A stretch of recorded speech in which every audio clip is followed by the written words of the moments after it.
I just felt like, I like to be informed, but it kind of took some of the stress away when you just like, I couldn't see the news for 30 days and then going back. And so now when I go back to the news, it's like, I know there's certain things I can't change, but I still want to be informed, Yeah. I'm less angry at the news than I was before. Yeah. Welcome back to Faith, Freedom, and Conspiracy podcast. We are so glad you're here. We are the Christian Women's Health Collective, and sadly, Julie is not with us again, but to take her place, we have Brianne's husband, Sam, and we have a very special episode for you this week on fasting. Brianne and Sam own Kingdom Fasting, and they have helped so many people in this country learn how to fast and pray and get healthier. And so we are just really excited for this episode. You're going to learn so much on how to fast. If you are looking to learn how to fast, then they are the people to help you. If you want to jumpstart your health protocol and then maybe look into fasting, Sherry, who owns Empowered Health Coaching, has a brand new 6-week program that is going to be starting up here in the next few weeks, and we will drop some information for that program in the comments or the description below. So be sure to go look at all the description notes, and we really hope that you enjoy this podcast because it's one of the best New Year podcasts we have ever done. So yeah. So why should you fast? Why should you? Because, well, the number one reason Jesus told you to. The number one reason is because God said so. Let's start there, right? Amen. Yes, Jesus says to fast. God says to fast. There are hundreds of examples of fasting in the Bible. Yep, a lot. Positive and negative, actually, fasting in the Bible. Most people don't realize there's negative fasting in the Bible. So maybe we should talk about those. Yeah, share some. Yeah. Okay, so you can't. So one of the interesting things about one of the biggest fast is obviously Jesus' 40-day fast. Now, he's not the only one that does a 40-day fast. Moses does it twice, and Elijah does it once as well. Mm-hmm. When Jesus gets baptized, he is baptized, and then he immediately goes into the wilderness. Mm-hmm. And so what we know is there's a couple things we learned from that spot. And so, but it says when he's baptized, he is filled with the Holy Spirit. That's what it says in Luke, chapter 3, verse 4 verse 3. I can't remember, but one of the two. I think it's chapter 4. Anyway, he's filled with the Holy Spirit, and then he immediately goes in the wilderness and fasts for 40 days. Mm-hmm. And then he's tempted, and then after he's tempted, it says after 40 days he's fasted, and says he returns to Galilee in the power of the Holy Spirit. So fasting does something more. It unlocks power. There's many times when it talks about Acts that people are filled with the Spirit, and then like Stephen is filled with the Spirit and power. And there's a lot of times it says it's a quantifier where it says the apostles will have had Spirit and power and power and power and power. It's added to it. So there's this added thing that happens when you fast. But you can't control God when you fast. You can't make him give you power. In fact, there's the two examples I want to say is one is in I'm going to get back to Isaiah, but Isaiah 58 talks about it. The first half of it is how this is not the fast I chose for you, and you're doing it just for your selfish reasons. Right. Isaiah 58 is the fasting chapter in the Bible if you want instructions about how to fast the way God wants you to. Yeah, so the first half is basically you're doing it wrong, and the second half is the benefit of doing it right. And I'm going to get back to that in a second. But in Acts, there's this interesting part in Acts where Paul is being persecuted by the church, and they decide they're going to kill him. Mm-hmm. And they got him in prison. They got this Roman soldier. They're going to kill him, and they tell the high priest, "Hey, tell the Romans we're going to bring him back here to the church, to the temple tomorrow, and we're going to 40 of us. I think it's 40, but maybe I could be wrong. But there's a group of them that says we're not going to eat or drink until we kill him. So they're going to fast until they kill him." And they get wind of this thing, and they take Paul in the night, and they take him to another city. And then the chief priest doesn't come for 5 days because those guys had to give up after 5 days. You can't fast from food and water for 5 days. You just can't. You can fast from food, but not water. Right. But he waited. He waited 5 days to see those guys would kill him. So they could control God. No, didn't work out. Guess what? Paul lived. Paul lived. So there's the two examples of bad fasting are in Isaiah 58 and in Acts. And then the other thing is we learn about is Ephesians. Everybody looks at Ephesians 6 and the armor of God, right? Mm-hmm. We load the armor of God. We preach about the armor of God. We hear about the armor of God. Did you know that the armor of God has no protection for the back? You're It's right. all for the front. There's no protection for the Oh, back. So why is Mm, that? Is that an oversight? of course not. Of course not. mm, That's right. Because in Isaiah 58:8, when you fast the way God tells you to, he says, I will be your rear guard. mm. You are Need to make right. sure I reference all this and read it. There you go. That's why there's no protection in the Mhm. back, because God wants you to fast so he can be your rear guard. That is Yeah. cool. That is cool. Fasting is transformational, not just for whatever you're praying for in your circumstances, but for yourself. So your health transforms, but more importantly, your heart and your mind transform when you're fasting, because fasting is involving not just your heart or your soul or your body, but everything, body, mind, spirit, soul, like your entire being is fasting when you're fasting from food, because your heart and mind are involved, because it's a struggle of the will, right? And it reveals to us the idols in our lives, because we have to humble ourselves to fast, because we're humbling ourselves, we're humbling our hearts before God, because we're saying, God, I want more of you and what you have for me and your plans and your goodness, more than what the world has to offer or what food has to offer, because not all fasting is from food.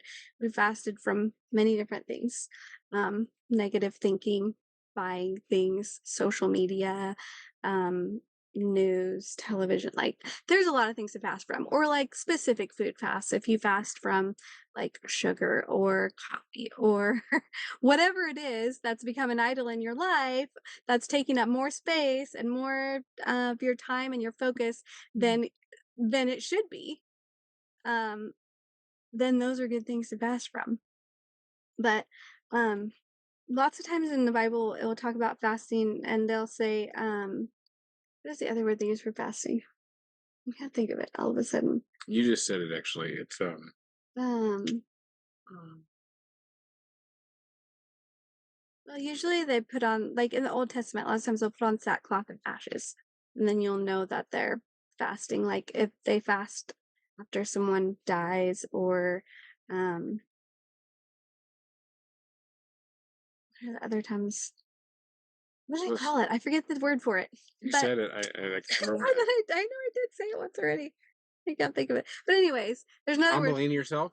It means humbling yourself before God, fasting. Well, but when you're humbling yourself before God with fasting and prayer, and it's even in that verse, if Sure. my Joel.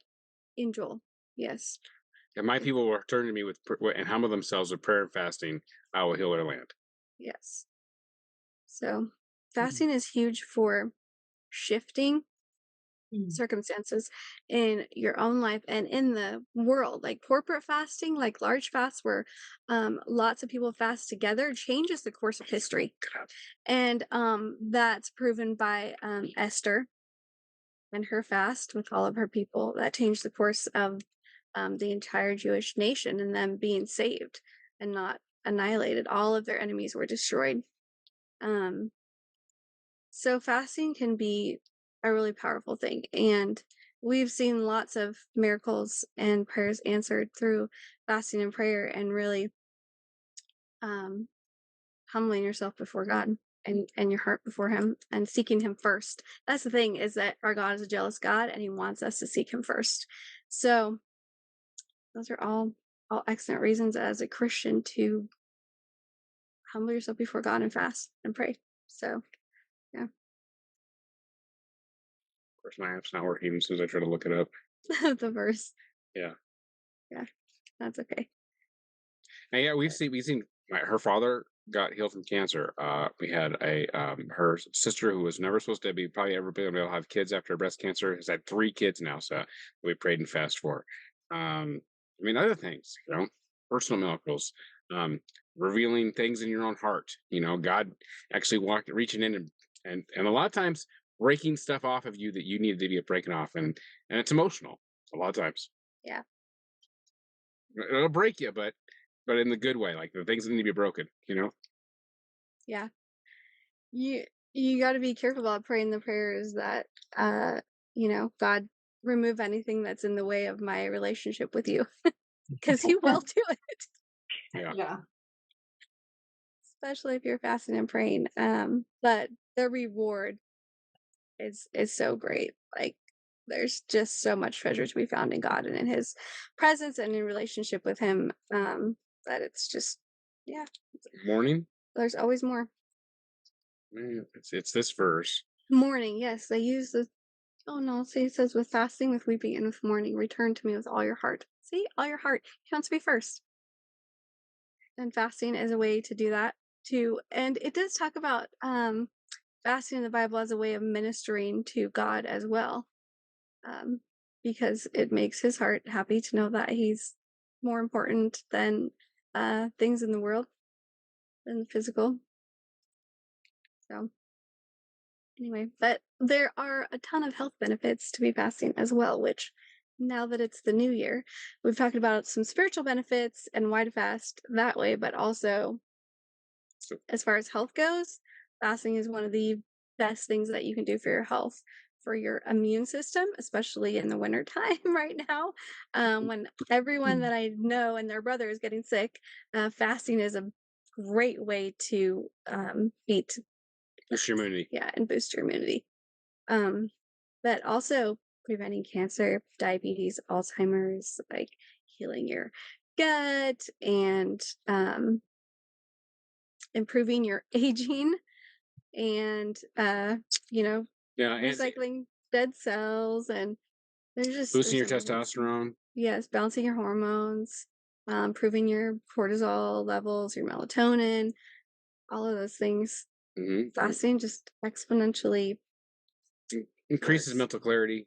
So I'll give you two examples of myself. I've heard the research about that, and so like I actually applied it.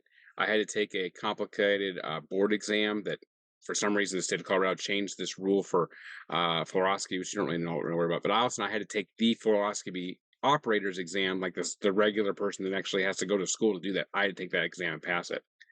And um, so what I did is I fasted and didn't eat for the 4 days before the exam. Now, you would think, or that this culture would tell you, well, that you'll be a complete worthless slob of anything, and you'll never be able to think. I did it so I could have hyper acuity in my thoughts, and so I passed that exam. So I walked in the exam not eating for 4 days, and I passed, and I moved on.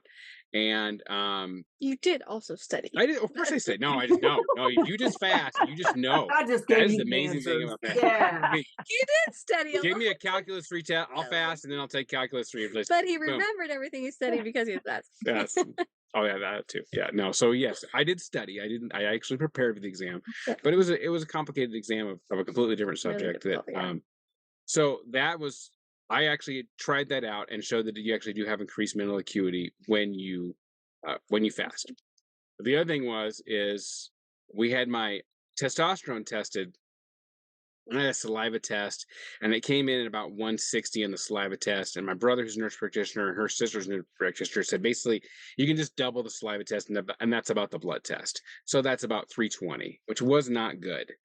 He goes, my brother said I would immediately put you on a supplement at 320, and I would, and with the hope that you would get up to 420 with that supplement. That would be the best you could probably ever hope to ever get to.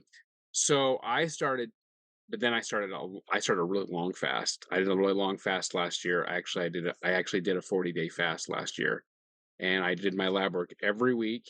And then I wasn't able to do my testosterone every week because it had to do with what hospital I was at. Certain ones tested, certain ones didn't. But around day 20, I got my testosterone tested, and I was on a supplement because her sister put me on one. But again, we're hoping to get to 400, and I was at 800. Whoa. And so Oh, then all wow. of a sudden I started going on, and her sister we didn't tell her I was doing that long fast. We didn't feel led to tell people until now, or At the time. At the time, only like 8 people knew at the time, and that was at the end. But she said, "I don't know what you're doing, but whatever you're doing, keep doing it." And then so the supplement, actually, we started going off the supplement, and I tested it again. Now I'm going off the supplement. I tested it maybe a week, 2 weeks later, and I was at 900. And then I was able to test it at the end, and I was at 700 and something. That was after being off. And then completely off, but at Yeah. the end of my fast, I was at 700 and something. And then I did a 6 week later test after the fast to see where I was at, and I was still in the 700s. Wow. That's amazing. Yes. That is. So Pretty incredible. very incredible results seen with that. So, and Okay, what well, were briefly share, because you said you fasted for 40 days. And I know a lot of people, including myself, think, oh, 40 days.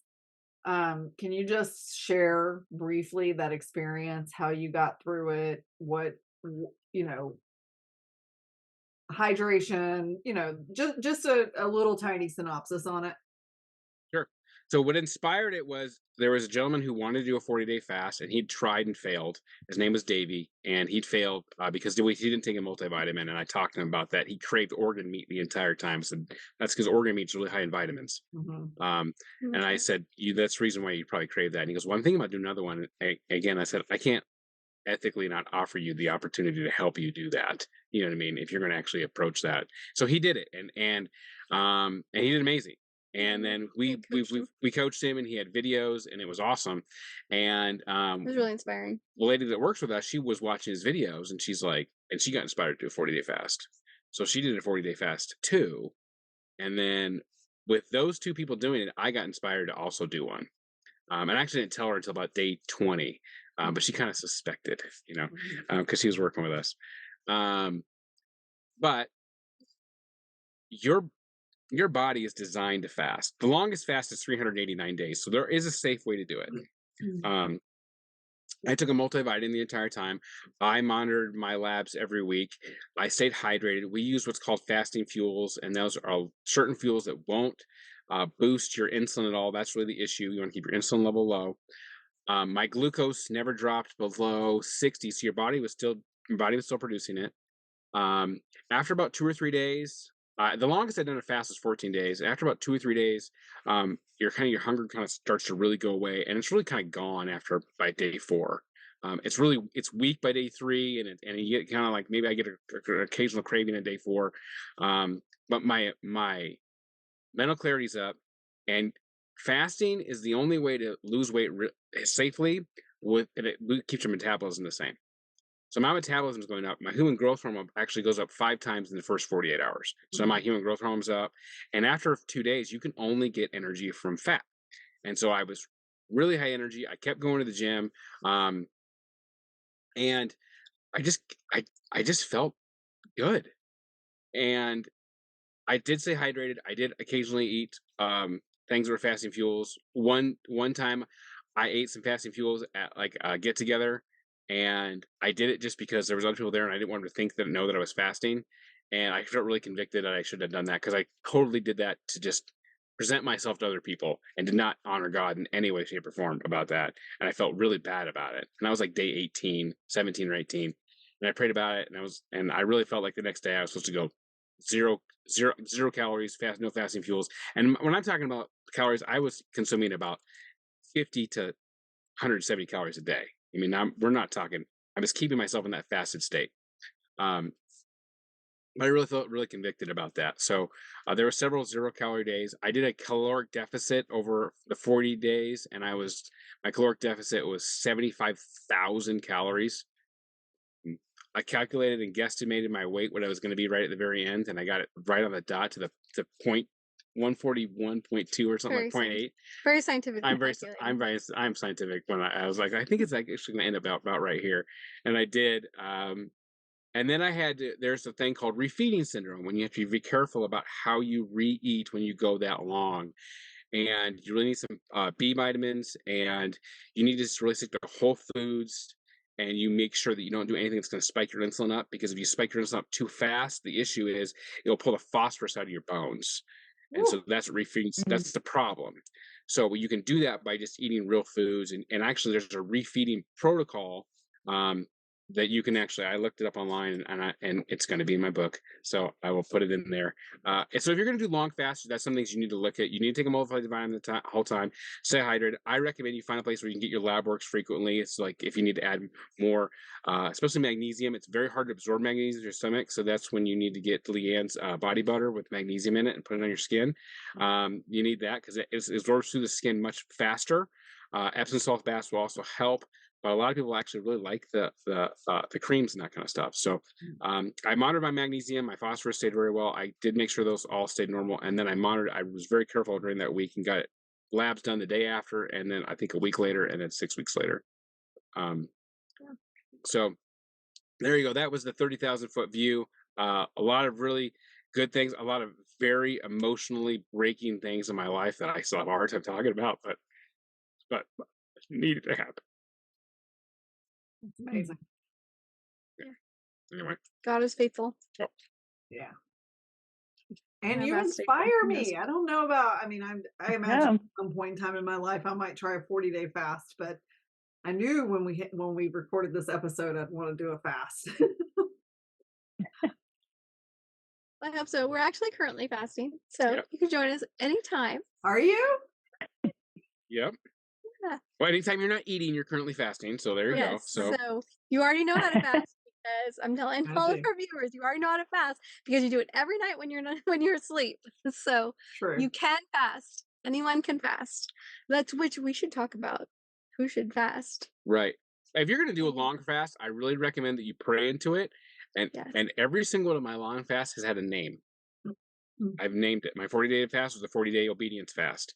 My I fasted for things that haven't even happened yet, with my kids. And I did a family fast, and that I fasted for 18 days because it takes 18 years to raise a kid from, in America. So I fasted for 18 days, but I didn't fast from food the entire 18 days. I started with the first 7 days, and then I prayed into it. And it was like, anytime that I'm going to spend time with family, it's okay to, I don't want to say Eat. break, I don't want to Yeah. say break my fast anymore with that. I want to say eat while fasting, because it was During like, fast. because I named this fast and we had miracles from that, from our kids.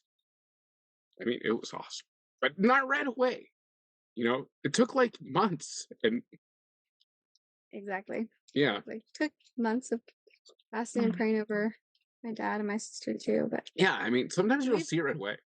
I fasted and prayed for a lot of different people that God and situations and circumstances that God has called me to do. And so, yeah, I would encourage you to pray into it, and He'll lead you and direct you into how many days and or not, how many hours or whatever it is that He wants you to fast from. Because He knows what we need spiritually, emotionally, in our hearts and minds. What we need to be free of, and what will help us refocus on Him and what He's doing.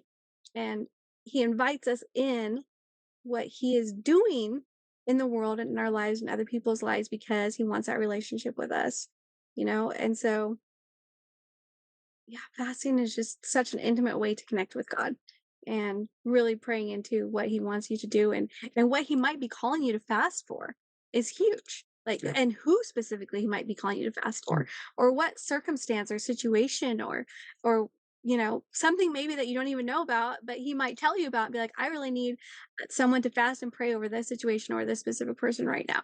You never know. And the thing is, we should just never miss an opportunity to spread blessing and grace, because we know our sin has consequences that spread far beyond ourselves. But here's the thing, so does God's presence and His blessing and His grace. So anytime that we can spread that, we never know how far that's going to go.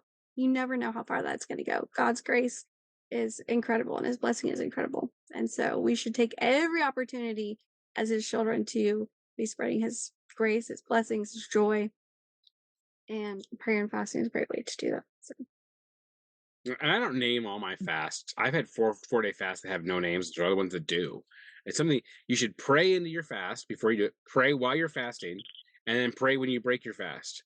Because if fasting fills you with the power of the Holy Spirit, then seal your fast with prayer and release that power where God wants you to release it. I love that.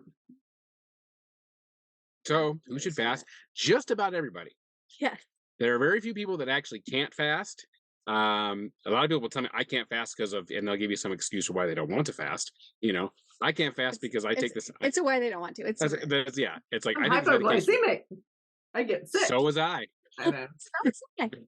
So yeah, that's because your body trashes, but you actually need to, Business and is maybe it like- takes you a little bit longer to actually do a longer to fast. work up to the longer. Sure. Yeah. You do the little training wheels. You start with a 16-hour fast, and then you start then 17, 18, and you get a little longer, and it gets easier. The other one is I can't fast because I get hangry. Like, well, duh. So but now you know why you That's when you're supposed to pray. yeah, so to pray. And now you know why you get hangry. And now you just drink fluid and like, no, I just have to get past this hormone spike of ghrelin. I just have to get past this. And then if I can beat this, I can drown this or eat a couple of nuts and I can not boost my insulin and I can get past it. All of a sudden I'm hungry in a few hours and it's like I didn't need to eat. And he kind of reclaims control of your hunger and the control food has over us. I like how Paul says it. He says he brings his body into subjection. That's it. Like my body does not control me. I get to decide. And well, God gets to decide. Right. Really, we're relinquishing control to God. But yeah, I like that. Yep. God will tell you when to break your fast. You will always break your fast when you get to keep going. You're never going to get to the point where I'm almost, if I don't eat right now, I'll die. You know what I mean? So like basically you're going to break your fast when you can still keep going. Our ancestors fasted for days. They always didn't know where they were going to get their next food. So it's part of how we are, what we inherited in our genetics. We got how God created us. How God created us. We ate, we put on fat quickly because it was an energy source.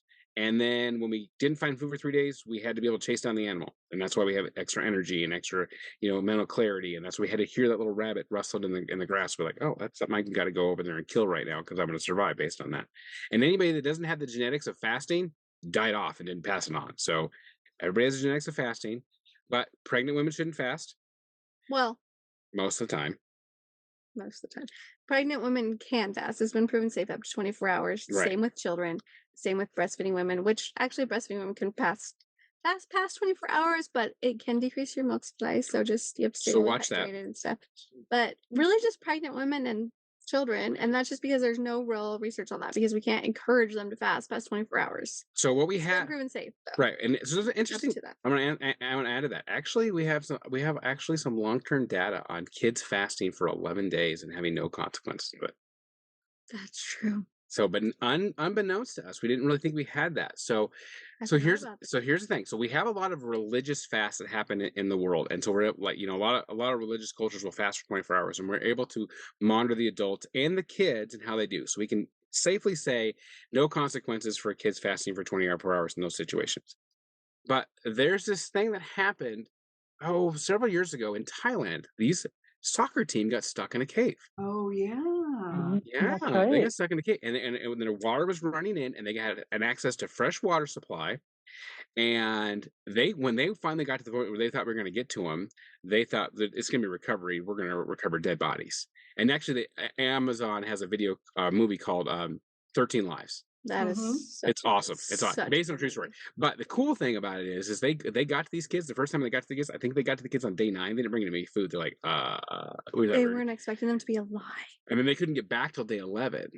Oh wow. And so but they were all alive. They're all alive. But they all had fresh water was dripping in off the stalactites that was dripping in.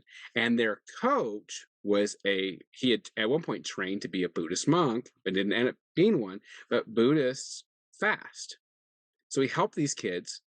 And so everybody's like, okay, well, so they're drinking water. They're not, and because after they got them all out, and I'll talk about that in a second, they tested them all and they had no complications. So everybody's like, well, everybody obviously thinks, well, obviously they were just sitting there. 11 days, just drinking water. They're just lucky. No, they dug a 16-foot tunnel by hand. They were trying to get out. Of course they were. So they were working around the clock, drinking water, and had no complications. And so the other interesting thing about it for me is they actually went in there and they figured out a way to anesthetize these kids, and that gave them all anesthesia and knocked them all out and kept them breathing and swam them out. So they were able to dive them out. It's fascinating. It's fascinating. So anyway, that's be said. But there's research articles on what they dosed them with. Because I'm like watching, like, I think I'd give them this and that, And so yeah, we actually have He's not an evidence that anesthesia addict, by the way. I'm a nurse anesthesiologist. That's my profession. So that's actually my job. Nice. So and that's my job. So we actually have data that one 11-day fast with teenagers has been shown to have zero detriment on their health when they have a nutrient-rich water source. Yeah. From the rocks, mineral-rich water. Yep, fresh water source. So Pretty So- incredible. so basically, pregnant women Story. more than 24 hours, breastfeeding women. If you're now, I will add one more caveat. If your BMI is below 17, you should not fast. Yes. So they somewhere in there's this issue with BMI. BMI is a calculation; it's not perfect.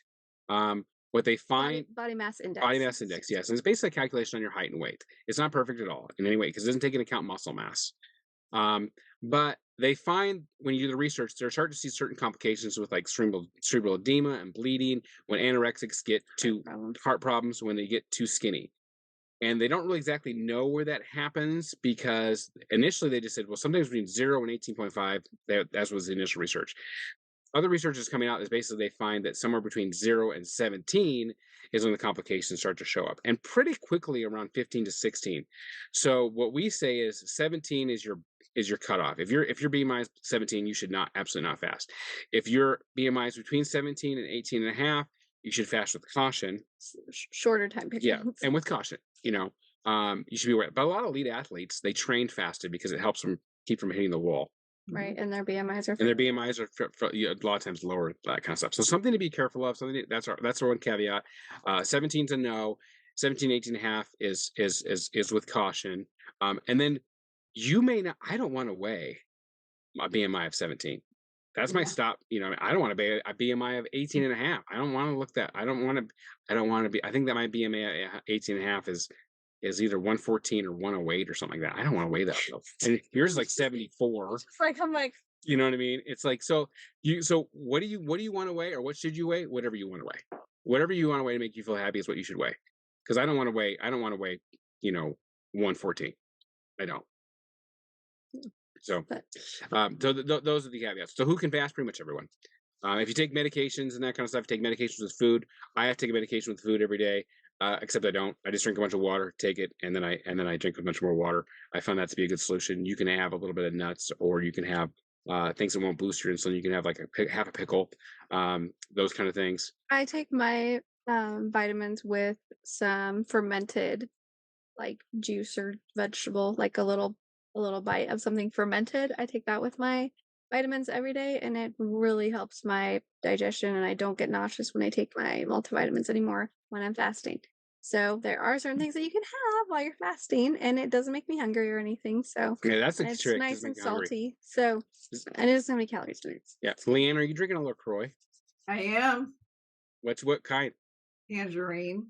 Tangerine. Okay, Nice. so LaCroix are actually a fasting fuel because they have no sweeteners. Artificial sweeteners boost your insulin, and sugar boosts your insulin. So LaCroix is actually something you can use while you fast. So that's a fasting fuel. What you have to be aware of, when you taste certain things, there is what's called the cephalic response, and it will boost your insulin if it makes you hungry. So there's a LaCroix called a limoncello LaCroix. It's absolutely Love it. delicious. Vanilla. I like, Tastes like cake. but Yeah. Can't drink while I'm fasting. I cannot have it on. If I have it, I'm on day 3 right now. If I have it on day 3, I'll maybe absolutely hungry. This first sip, hungry. Not a good fasting fuel for me that day. I can have it on day 1. I can have it on day 6. I, for some reason, cannot have it on day 3. It's not a good tool for me that day. But LaCroix are a really good choice. AHA is another good choice. You just make sure it has no artificial sweeteners in it as well. Yeah. Something you can buy at the counter. There's lots of sparkling water these days that are Yeah. good for fasting. Waterloo but is really good too, but Waterloo has some Waterloo's sweeter another good choice. flavors you have to be Yeah. careful with. Yep. So yeah, Okay. so you'll use these as tools, and then tea and coffee are really popular for drinking while you're fasting too. I use as long as you don't to add coffee, sweetener to it. and I add a little bit of oat milk. You can add a little creamer oat milk to your coffee. Trying to keep below 50 calories an hour, and you want to keep below if you have anything with sugar in it, you want to really just sip that. So it's like certain a lot of like electrolyte drinks and that kind of stuff, like powders will have a little bit of sugar. A tiny amount. Hydrant has about 4 to 5 grams of sugar in it, and you probably should drink. If you put a hydrant in your packet, you probably should drink it over an hour. or something. Yeah, But at we least an hour. recommend no sugar, but if you can't find a better electrolyte source, then drink it over a longer period of time, and hopefully it won't make you hungry. Yeah. But something that does make me hungry while I'm fasting is coffee. I cannot drink coffee while I'm fasting. I can barely drink coffee when I'm not fasting because it just makes me hungry and it irritates my stomach. And so I just don't really drink it Yep. very often. But some people do fine drinking coffee while they're fasting. He drinks coffee all the time while he's fasting. It does not bother him. I So drink you it just while I'm have to fasting. figure out what works for you. Yeah. Yeah. Yep. Yeah. So the thing is, you have to understand that one thing I mentioned earlier is there's this hormone called ghrelin that makes you hungry, and your body releases it about an hour before you eat each time. So about 11, if you eat at noon every day, about 11 o'clock, you're going to start to get hungry, and that's the ghrelin hormone. And then it's going to release it again every time you eat dinner, or if you eat a snack. If you eat all the time, you're going to have these waves of ghrelin.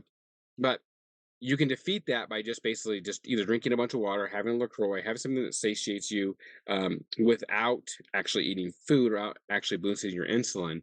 And then that hormone will actually die off and go away. And all of a sudden, an hour or two later, when you're really hungry at 11 o'clock, it's 1:30 and you didn't really eat any food and you're not hungry, you then know that's a hormone spike. And sometimes it takes time to learn that on yourself. Sometimes you just give in, like, look, I am starving. I am breaking my fast. I'm doing it right now.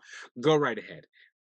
And then the next day try to go a little bit longer and see if you can beat it. And then all of a sudden you realize, okay, and it's especially happens when people are working a busy work environment, or they're driving and they have no place to stop to get food. So some place where you get really hungry and you have no access to food, or you're not able to stop what you're doing to get food, and then an hour and a half later, you're finally at the point where you can either get food, or you could go eat and you're not hungry. That's your limit. And you realize, oh, and everybody's experienced this. Everybody's experienced I'm hungry, I got busy, I couldn't stop. That's ghrelin. And that hormone gets less and less and less over a few days. Day 48 hour, not day 48, 48 Like hours. day 48. 48 hours, about day 2 is where it has kind of its last like revenge, the biggest one, tries to get you to eat. And then when you wake up, if you go to sleep and you wake up and on day 3, 60 hours in, and you're not hungry, you're like, I didn't need to eat. That's my favorite. That was the biggest eye opener for me the first time I went overnight. Went to bed, I was kind of hungry, but I was like, I'm not going to die, And so I didn't. And I woke up the next morning at 36 hours and I was not hungry. And I was like, that means I did not need to eat. Now, if you wake up and you're hungry, go eat. Just try to eat real food. And one of the things that's either going to happen, the other hormone's going to reset, is you have these things called satiety hormones. And those hormones are I feel full. This is cool stuff. Okay. Those will reset too. And so what happens is when you go to eat for the first time, everybody's like, my stomach shrinks. Actually, your satiety hormones are like really ready to work again. And you're going to get full way faster than you thought. And you need to listen to that. And you stop. You just fasted for how many hours? You don't have to go back to just eat. It's like, stop and look at that. And that food on your plate, it doesn't have to go in your body. I'm telling you right now, you don't have to clean your plate anymore. Those kids in that foreign country that your mom was supposed to tell you that they were starving, they're never going to thank you for eating the food. Like when you meet them, like when you're like, you know what? I know you were starving all your life, but you know what? What I did for you was I ate that food even though I didn't need it. And they're always like, oh, thank you for doing that. Thank you. Yeah. Save it for later. Save it for later. Okay, you don't have to throw it away in your body. You can save it for later, or you can throw it in the trash. Okay, your body does not have to process it. If you're satiated, then you got your money's worth because you're full. Yeah. And get it to go package at the store. It's okay. Or when you're at the restaurant, get it to go, and you can have it for breakfast the next day. I know one lady, her strategy is when she goes out to eat, is she immediately asks for a to-go box, cuts it in half, puts it into half of the to-go box, closes it up so she can't see it. Mm-hmm. Yeah. So Whatever works for you. yeah. So that ghrelin hormone will go away. Your satiety hormones will get back. You're going to relearn to listen to your body. You're going to eat, if you eat whole foods, we basically want to look at foods that if you look at it, you know what the ingredients are. So pretty much like, man, this is just doing weird things. I know. It's I'm like like, it's not recognizing because we have two faces I instead of gotcha. one I or gotcha. something. A salad is almost always whole foods. Salad dressing is never a whole food. Olive oil is fine, put that on there. But if you can't look at it and know exactly what the ingredients are, it's not a whole food. But you can look at like a potato, and a potato's whole food. You can look at a steak's whole food. Broccoli's whole food. Now I know there's other, things you got to be careful with different diets and that kind of stuff. And if you want to stay keto and you don't want to eat, if you don't want to eat certain of those foods, that's fine. But here's the thing. If you're trying to fast, it's easier to fast if you don't eat a bunch of sugar. Beforehand. If you don't eat a bunch of carbs. Yeah. Like if you keep your insulin levels more stable during the day before you fast, then the next day when you fast, you won't have those spikes of hunger that come after eating so much sugar. And we have so much sugar in our diets right now. Like sugar should only be used sparingly for celebrations. So yeah. What and part of the whole reason why we say you can eat regular whole foods, they have these things in the around the world. They're called blue zones, and basically these blue zones are people who tend to live over to about 100, and they're in different areas of the world, and they have a completely different diet. Some places are very high in saturated fat, like coconut. You know, they're very high in fat. They have high fat, high protein, low carb. Or you go to the Asian culture where it's low fat, high carb, high protein, and they're skinny. So what you got to look at is you got to look at like, okay, it's a teeter totter, right? You just got to stand on one side of it. You either stand on high fat, high protein, or you stand on low fat, high carb, or low fat, high protein. What did I say? High fat, high protein, or you say the high carb and high protein. But you don't stand in the middle. The middle is where you go nowhere, and that's high fat, high carb, high protein. So like the Asian cultures, they don't usually have, they eat fish and they eat rice and they eat vegetables, and they don't have the obesity problem until they eat the American diet. They also have a very high Alzheimer's rate in Asia compared per capita. Do they? Yeah. Is that because of the rice? Yeah. The high insulin thing? They eat rice with every meal every day, and their Alzheimer's rate is very high. We need to look into that. So if you have a risk of Alzheimer's, maybe you need to avoid rice. So there are things that you need to avoid. Absolutely. I know there's food you shouldn't have. Processed food. Processed food. Sugar. And so I'm interested. Are they getting a lot of processed rice? Because it's so easy to just buy processed rice. Is that the issue? Are they getting the ones without the fiber and washed out of it? It could be. So yeah, because might not be. I just they saw ate rice for years and years and centuries. right. Do what? Oh, I know. For I centuries just they've eaten have done the research because obviously in America we have such a high Alzheimer's rate. I was curious because of the blue zones, and I know they live a longer life. They have a longevity, so their Alzheimer's rates set in at a much older age than ours do, but they still have per capita a very high rate of Alzheimer's compared to other countries. Interesting. I wonder if they do process rice more, like the white rice versus. Well, white rice is actually better for you than a brown rice. I recently. I thought I had to do the fiber in it. Go ahead. I'm sorry. Change your insulin spike. I don't know. I just recently learned through Dave Asprey actually that the hull of brown rice has a toxin in it that's really, really bad for one of our organs. I can't remember. So the white rice is actually better for digestion than the brown rice. But I'd have to go back and find that video that I saw recently. But anyway, they do eat white rice primarily over there. So yeah. And the interesting thing about it being older is that's typically when people start to buy cheaper foods, and I wonder if they're buying the more processed foods. Yeah. There's a lot of sugar in their diets now too, and that's all the Chinese cultures, not just because we're all the Asian cultures. Because I've been to China and their foods are highly polluted. I came home so sick from being over there. But I do have a friend that's from Japan that lived in the US for quite some time, and she quickly gained 25 pounds when she moved to the US. And as soon as she went back home to Japan, she lost it all within, a couple weeks. Right. Wow. That tells you something. Yeah. Such different food. And one of the things that we found, we had not been able to really tolerate gluten for a long time, but Brienne bought this Icorn ancient grain stuff, and she made a sourdough out of it, and we can have it again. Even my daughter can have it. Like we went and got the original grain before it got all ruined, and so all ruined. Most of them all are processed. GMO. But we got the ancient grain, and all of a sudden we can have it because that's what our ancestors ate. That's what they. So So there you go. Why you should fast? Because God tells you to, and there's benefits, and you want your rear guard. Um, who can fast? Pretty much anybody, unless you. And there's certain caveats with different diagnoses and stuff, but mostly anorexics can. Fasting does not cause anorexia, by the way. Anorexia nervosa is a mental condition. It's not a fasting condition. Trust me, you will still want to eat food when you fast, and you'll still want to. You know what I mean? That doesn't take that desire away. So that's a mental condition. It's a mental diagnosis, and it does not cause anorexia nervosa. The other ones are pregnant women with caution, maybe up to 24 hours. Don't have to. And breastfeeding women, watch your milk supply, and adolescents. Just make sure those kids are staying healthy. And then BMIs below 17 is a no. BMIs below 18.5 to 17 is a pause or a careful. And how to fast is you have to listen to your body and reset your hormones. Drink lots of water. Drink lots of water. Take a multivitamin. Take a multivitamin. Electrolytes are good. Stop eating sugars a couple days before if you can, or sweeteners. Just know that if you don't, that first day is going to be harder. I started fasting on New Year's Day, so I knew it was going to be harder. You know what I mean? And we had sweets and stuff, but I've been through this a lot of times, so I just able to accept that.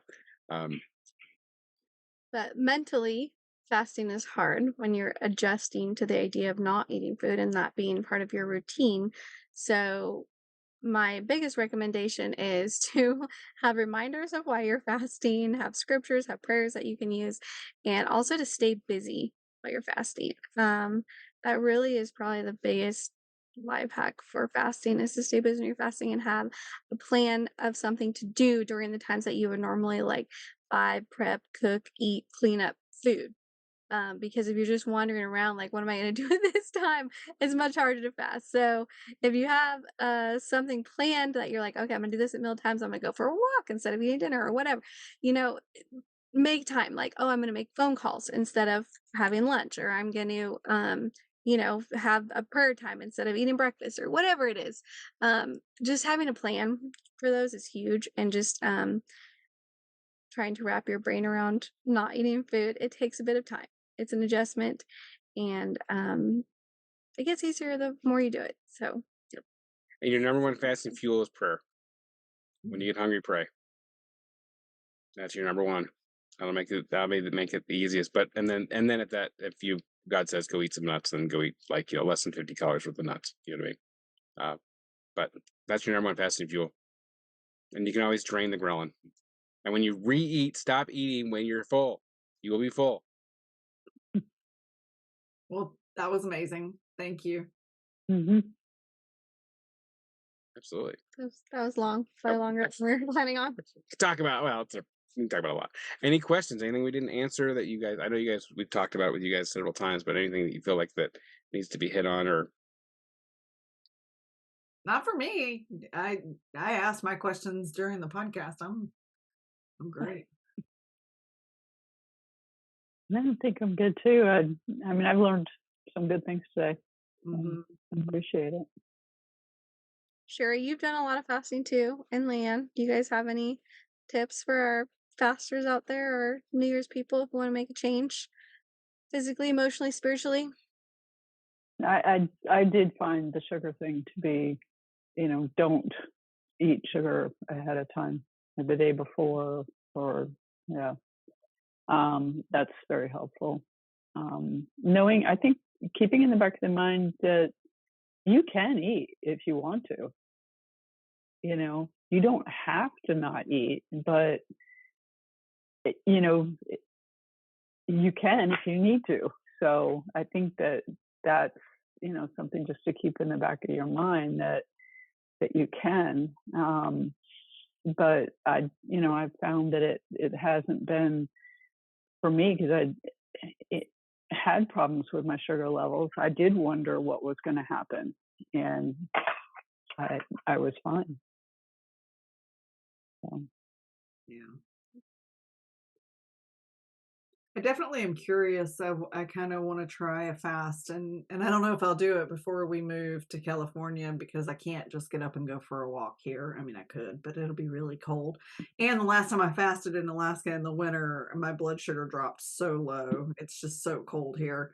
But I am curious if, because of what you said about testosterone earlier, if it would balance my perimenopausal hormones to do an extended fast. Mm.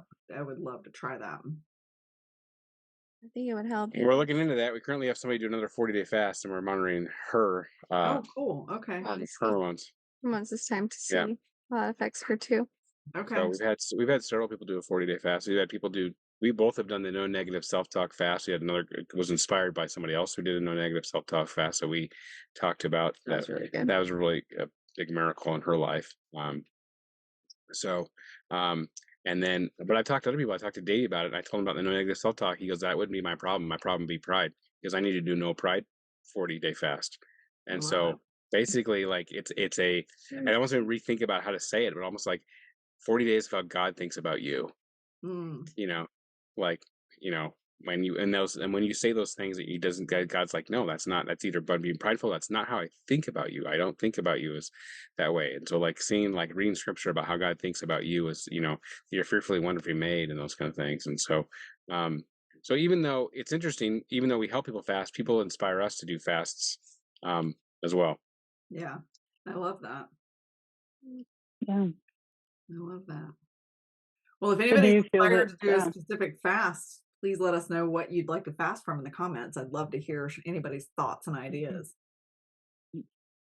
What were you going to say, Sherry? Oh, I was just going to ask, how long do you feel that you would need to go? Do you have to go 40 days to help reset hormones? Oh no, I don't think so. Because I had already reset around day 20. So I don't think that's necessarily a requirement. I mean, I'm an N number of one, but there's research that says it does better, that it doesn't, and I'd have to look to see how long they fasted. They did a study where they looked at people's hormones, where they actually did what's called fast mimicking, where you actually eat a specific certain amount of calories every single day, but it's very regimented. I don't like that because I don't like regimented stuff, and I want to count calories and that kind of stuff, especially when I'm fasting. But it was like between 500 750 calories those days, and it was very specific foods that they could eat certain times, and certain like measurements of carbs and proteins and fats. But they did a 6-day fast, maybe seven. 6 to 7 day fast. And then they tested them 3 months later. They had all these benefits they saw, and they tested them 3 months later and 6 months later. And they had the benefits of that. They had the positive health benefits in their hormones 6 months later from that just Oh, 7 days. That's crazy. And they didn't even completely is. fast. You know, the reason why I don't like fast mimicking, I've talked to people who've done fast mimicking over those 7 days, and they say I'm hungry the entire time. I'm like, that sounds miserable. Yeah. Ghrelin goes away, and I'm like, I'm not hungry. I mean, I'm on day 3 right Right. now, and I'm not hungry at all. Yeah.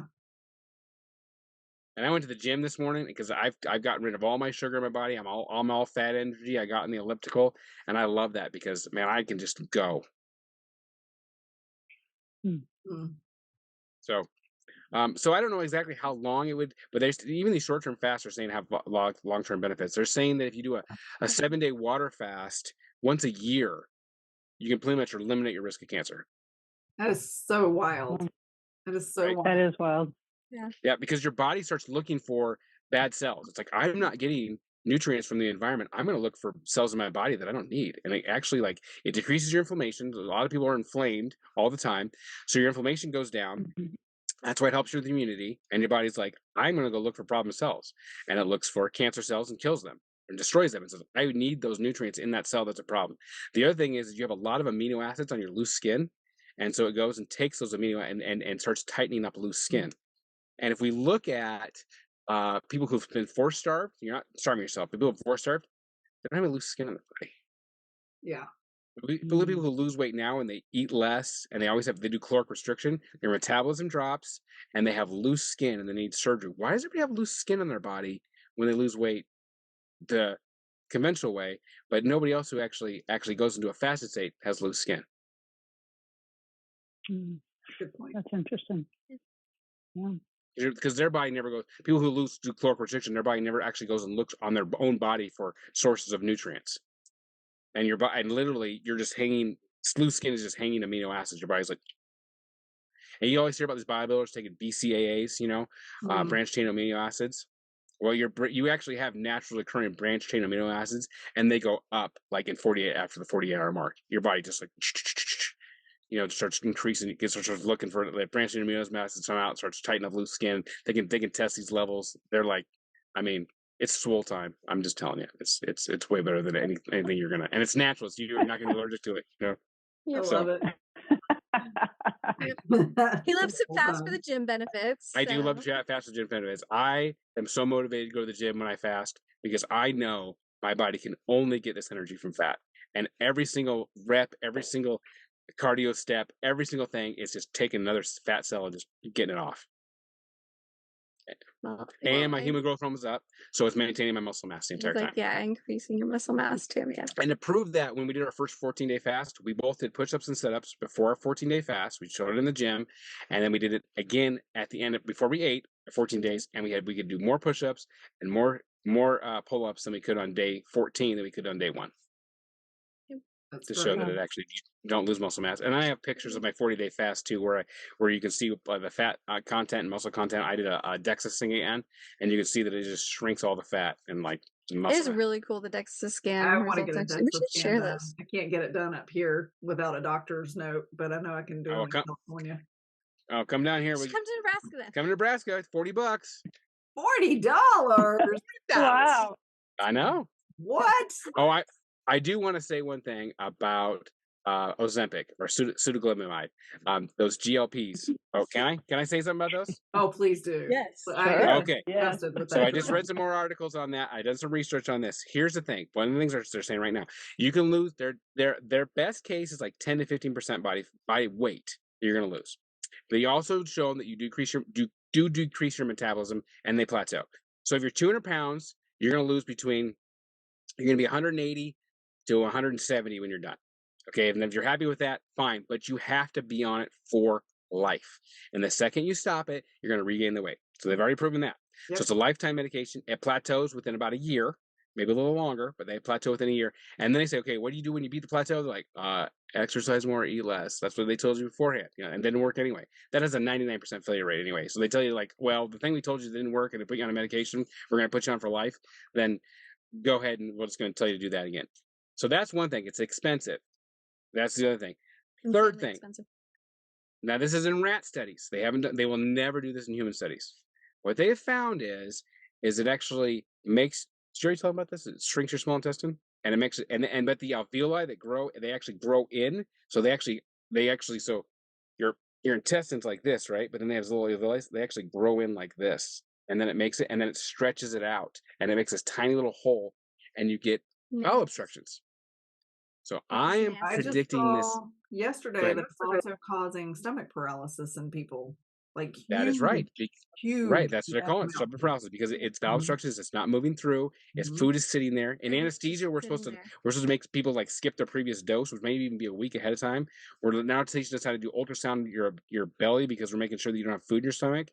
You're a huge aspiration risk. You're risk for getting food in your lungs and killing yourself if you're on these things.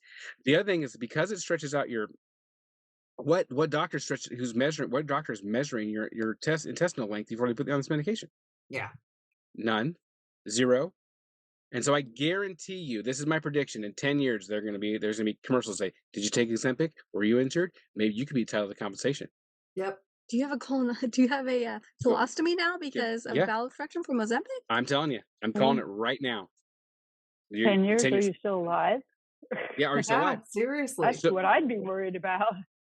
And here's why they're gonna market this. They make $100 billion a year. Mm-hmm. The largest payout ever for pharmacological payouts. You know what I mean? For a drug. For lawsuit for drug injury. The largest payout ever. $3 billion. $3 billion. They make 3 to 4 times that a year. I'm sorry. They make $10 billion a year. They make $10 billion a year. So they make So that what they make in the first quarter is what they maybe have to pay out, and I guarantee they're going to once. So in 10 years they'll make $100 billion.